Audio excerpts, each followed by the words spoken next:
Okay. Hi, my name is Jill Brondolo, and I work at Florida Atlantic University in the Office for Students with Disabilities. And this is Lucy. She's my guide dog. She's a service animal, but more specifically, she's a guide dog, and it's for someone who's blind or visually impaired. And she's from Southeastern Guide Dog. The services that Lucy performs as a guide dog is primarily, most of her commands are find and follow commands, and she can find such things as doors, curbs, she can find a chair, she can find stairs when there's stairs up or stairs down, she can find escalators, find elevators, and so those are a lot of the basic commands for mobility that she's trained to do. Having a guide dog really is life-changing. It's really a good, secure feeling of never being alone. It gives me more confidence in traveling independently. And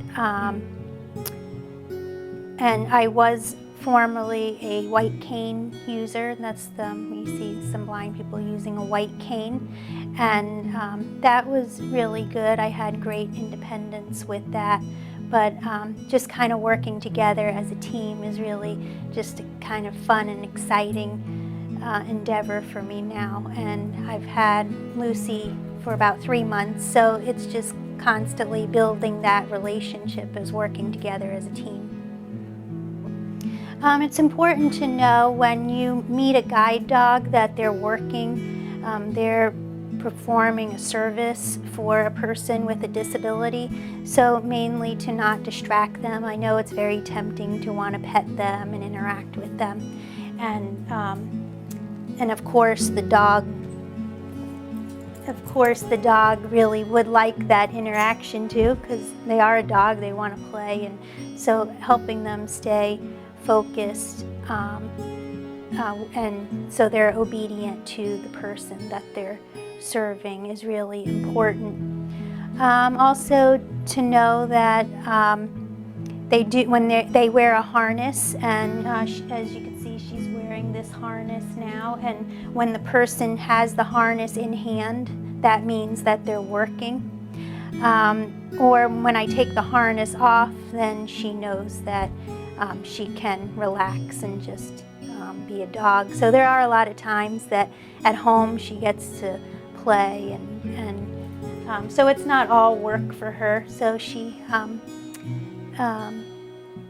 has a good balanced life in that aspect. And a lot of people have a lot of different reactions to Lucy. Some people seem to be afraid right from the start, and they kind of back off, and then some get so overexcited where they just really want to play with her and pet her, and then a lot of people will just ask me questions, and I really like that response most, when people are inquisitive about her and what it means to have a guide dog, because I like to be able to educate people about what it means to have a guide dog and what is it like having a vision impairment. So I like those type of reactions, somewhere in the middle ground.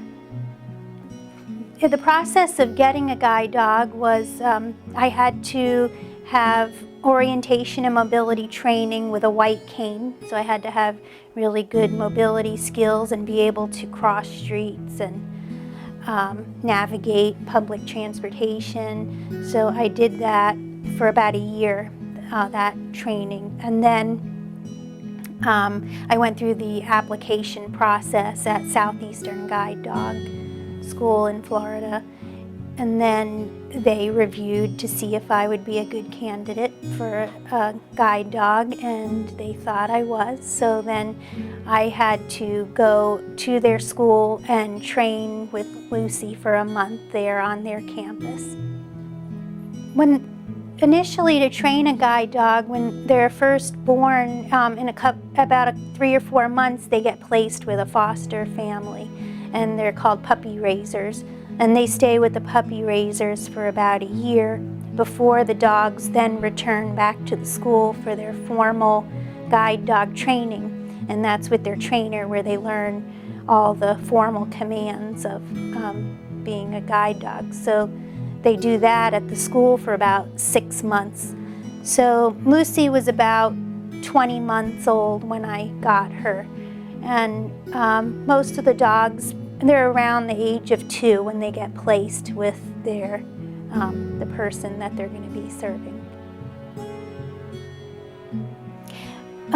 So when Lucy's with me at work, she is primarily in what's called the down position, and she's trained to lay down by my feet and off to the side. And then when I'm in public restaurants and public places, she'll go down under the table in front of my feet. So she's, a lot of time when she's in harness, if she's stationary, she'll be laying down in this position. And when we walk and when she's in the heel command and I'm working her, as we're walking, she's trained to walk on my left side. So she'll always be in harness on the left side. Lucy now she's in the stand position, and this is the position when we're getting ready to work and walk and move forward.